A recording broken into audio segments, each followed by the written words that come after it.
Uwabatinyutse ibyago byose nazakurikire umwami Yesu, ntacyamurekesha iyo migambi ye yo guca mu nzira ijya mu ijuru. Ntacyamurekesha iyo migambi ye yo guca mu nzira ijya mu ijuru.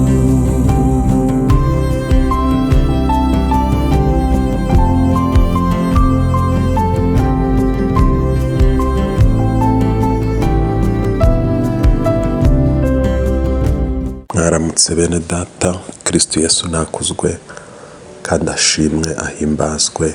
Tunejejwe n'Imana mu mitima yacu kuba tubonye umwanya muri iki gitondo ngo dusangire ijambo ry'Imana mu kiganiro twise umutsima wa buri munsi. Turaganira ku nsanganyamatsiko ihuye n'icyumweru turimo cyo kwiga gukorera Imana, aho turi kwiga gukorera Imana umurimo. Twize gukorera Imana umuntu agakora inshingano ze zose, twiga gukorera Imana umuntu akiranuka, twiga gukorera Imana umuntu yera imbuto. Uyu munsi rero tugiye kwiga ijambo ryitwa ko umuntu wamaramaje kugendana n'Imana burya agomba no gukorera Imana mu buzima ahagazemo bwose. Insanganyamatsiko y'uyu munsi cyangwa topic ku bakoresha Icyongereza ni ugukorera Imana n'igihe tudafite ibintu byo mu isi. Amafaranga yabuze ugakorera Imana, imyambaro ishaje utarashobora kuyisimbuza ngo ugure imishya ugakorera Imana wambaye iyo ufite. Gukorera Imana minerivare yabuze, gukorera Imana ufite amakaredi ya banki utari bushobore kwishyura, gukorera Imana uri mu kazi ugakorera n'Imana utagafite. Tugiye kuganira ku nsanganyamatsiko ivuga ngo gukorera Imana tudafite iby'isi. Turaza kuvuga ku bantu nka Yobu, kandi ndaza kuguha n'ubuhamya nanjye ubwanjye bw'ibyagiye bimbaho cyangwa se bijya bimbaho ndi mu murimo w'Imana. Ni karibu dufate Bibiliya zacu dusome ijambo ry'Imana muri Habakuki ibice 3 imirongo ya 17 na 18. Turasoma cyane cyane umurongo wa 17. Habakuki ibice 3 umurongo wa 17. Reka dusome mu izina rya Yesu. Naho umutini utatoha n'inzabibu ntizere imbuto, bagahingira ubusa imyelayo n'imirima ntiyera imyaka, n'intama zigashira mu rugo n'amashyo akabura mu biraro. Dusubiremo.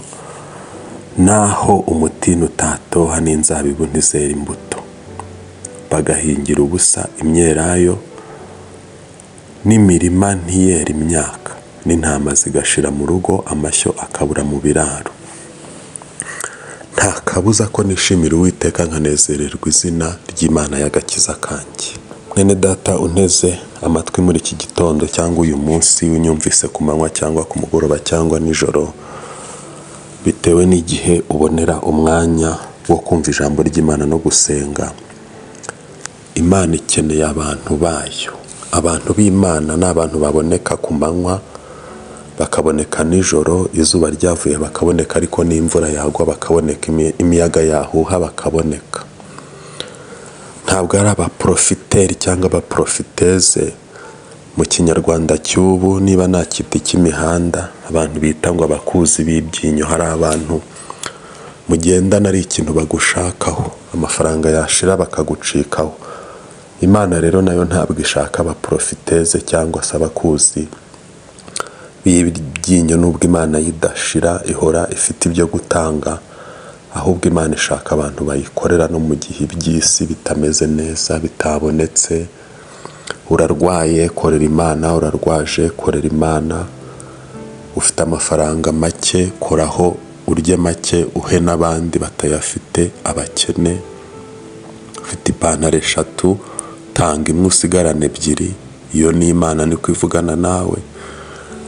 Kandi uri mu bihe bigoye, umuntu yakagiye akicara mu nzu akigunga. Icyo gihe nicyo cyo gukorera Imana, ahubwo ukanayishima cyane. Ngo naho umutini utatoha, birashoboka ko umushahara uhembwa utawishimiye, birashoboka ko noneho utari n'umushomeri nta n'akazi ufite. Aho ngaho Imana iravuga ngo yikorere. Inzabibu ntizera imbuto, wakoze igishoro warashoye none nturi kunguka. Imana iravuga ngo n'ubundi yikorere. Bagahingira ubusa imyelayo n'imirima ntiyera imyaka. Abana ntibazanye amanota meza mu ishuri, minerivare zabuze, amafaranga wagujije wabuze ubwishyu. Uwiteka arakubwira ngo mukorere. Intama zigashira mu rugo n'amashyo akabura mu biraro. Hari ibyo twita kurumba. Ku bantu bakorera Imana basenga hari ibintu byitwa kurumba. Ugasanga umuntu ntafite amafaranga, ntafite imyambaro, ntafite ibyo kurya, ntafite inzu arakodesha, ntafite amayinite, ibintu byose ukabona byaranze. Hari abahimba indirimbo bakavuga zitari iz'Imana, bakavuga ngo ibintu ngo byose byaranze. Ariko Uwiteka Imana ari kuvuga ngo no mu gihe bimeze bityo ugomba kumukorera, ukamuririmbira, ukamuramya, ukamusenga, ukabwira abantu ko Imana ikomeye kandi waburaye. Ndahita ngera ku gisubizo rero. Ukibaza utese ubwo amaherezo y'ibyo bintu yabaye yahe? Isomo ryiza rya Yobu. Amaherezo y'abiragiza Imana muri situation cyangwa mu bintu byose n'ibihe barimo, ibyiza n'ibibi, birangira Imana ibatabaye. Ntabwo ijya Imana igire ku muntu wayo ngo agende atyo. Umuririmbyi witwa Tasiye Titus yarabiririmbye birananditse, aho aririmba ngo Imana ntizata umuntu w'intungane. Yobu yarageragejwe, Satani yamusabye, imitungo ye yose irashira, abana be barashira, umugore aragenda. Ariko Bibiliya iratubwira ngo Yobu yakomeje kuba inyangamugayo, arakiranuka. Ngo aravuga ngo gukiranuka kwanjye ndagukomeje, ntabwo nzaguta, sinzigera ngushyira hasi ngo nikureho kuba inyangamugayo.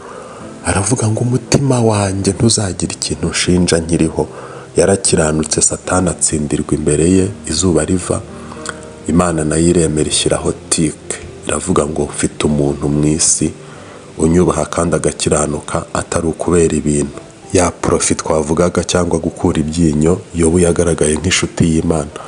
Bibiliya itubwira ko inshuti ze Elifazi, Biludadi na Zofari basenganye nawe, bageraho bakamuta, bakamubwira ngo ni ibyaha. Ariko abantu bose bamusetse Imana imaze kumukubira, yongeye gukira. Imana yabatumye kumusura bikoreye. Kiranuka rero mu bukene bwawe, reka abantu baguseke ngo uri kuvuga indimi nta nkweto, uri kuvuga indimi ushonje. Hari umuntu usonza n'inzara ikamugaragaraho no mu maso no ku ntoki no ku myambaro, wamureba ukabona ni inzahare. Inzahare zibaho, ariko mu buzahare bwawe kiranuka, kuko igihe kizagera bagusetse uzahaye baze kugusura bikoreye. Imana ibategeka kuza bikoreye, bakavuga n'ijambo. Hari n'abazagusaba imbabazi. Ndumva mfashijwe. Ngo izi nzira nyuramo nimara kungerageza izasohoramo mvemo nemye. Imana igikuramwo abantu bemye, hejuru y'intambara ikomeye byari umutuku. Imana igutabaye birahinduka, bikaba icyatsi kibisi, bikaba byiza. Umunsi umwe nsoreza ku buhamya, nk'uko nakubwiye ko ndaguha ubuhamya, nigeze mpura n'ibibazo by'amafaranga, mbura minerivare y'umwana ku ishuri, mbura ubwishyu bw'inzu, mbura ibyo kurya, byose bizira rimwe, ari nk'ibibazo 15. Ndangije njya gusenga ahantu ndicara, nsaba Imana ibyo bintu nari mbuze, nanababaye, ngira ngo Imana igiye kumpa ijwi rivuga ngo ndabiguhaye.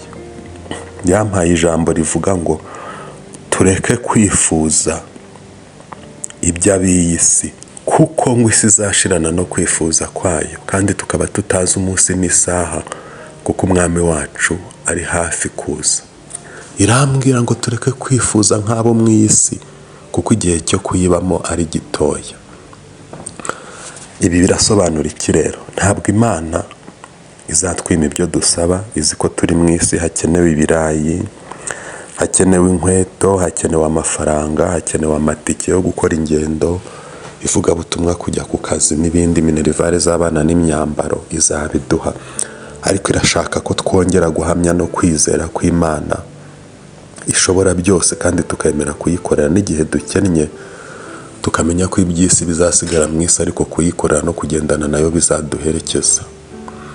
Kwifurije rero muri iki cyumweru turi kwiga gukora, kwifuza kuba umukozi nyawe Imana ishima, ukamenya ko igihe cyo kuba mu isi ari gito.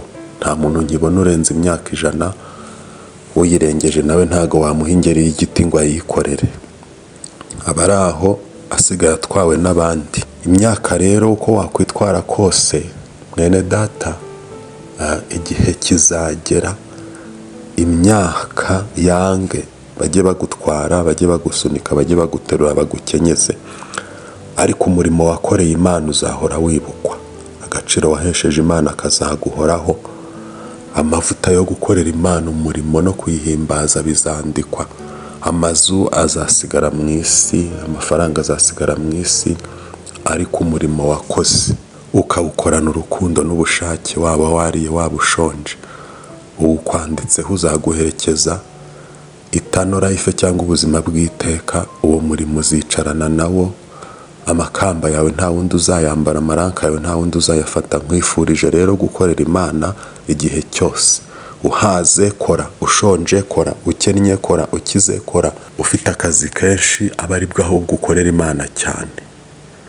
Uwiteka Imana naguha umugisha kandi agufashe kumva neza iri jambo. Fatanya nanjye dusenga Imana. Uwiteka Mana Nyiringabo, kuri uyu munsi wa 5 twiga ijambo ryo kugukorera, turasenze ngo dushoboze kugukorera imirimo myiza, dushoboze kwera imbuto, kandi no mu gihe dushonje, dukennye, twabuze amayinite, twabuze imyambaro n'amafaranga, turusheho kugukorera no kuguhimbaza. Duha imbaraga, tanga imbaraga ku muntu wumvise iri jambo, tanga kongera kuzura umwuka wera, tanga kongera gufasha. Ntabwo tuzarindira ko tugira ibyuzuye inzu ngo dufashe kuri bike dufite. Sabiye umugisha umuntu wumvise iri jambo akaba yiyemeje kugukorera uko yaba ahagaze kose, agenda n'amaguru agakora, agize igare agakora, agize moto, imodoka, agize imyambaro atayifite. Sabiye umugisha umuntu wumvise iri jambo akaba yiyemeje guhinduka. Ikibero n'ikibikira mu izina ry'Umwami wacu Yesu Kristo, amen. Imana ibahe umugisha.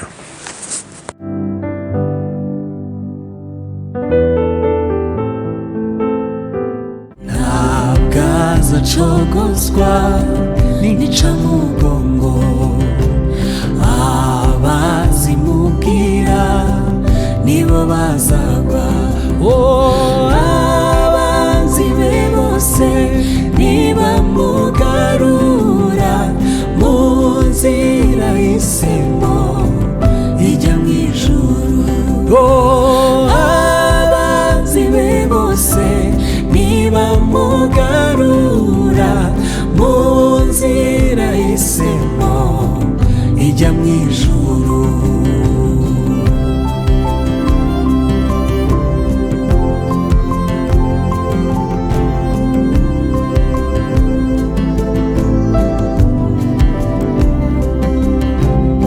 Namujya undindisha umwuka wawe, mbone kuzaragwa kuba witeka. Habe ubwoba we nimunyihorere, namara amaje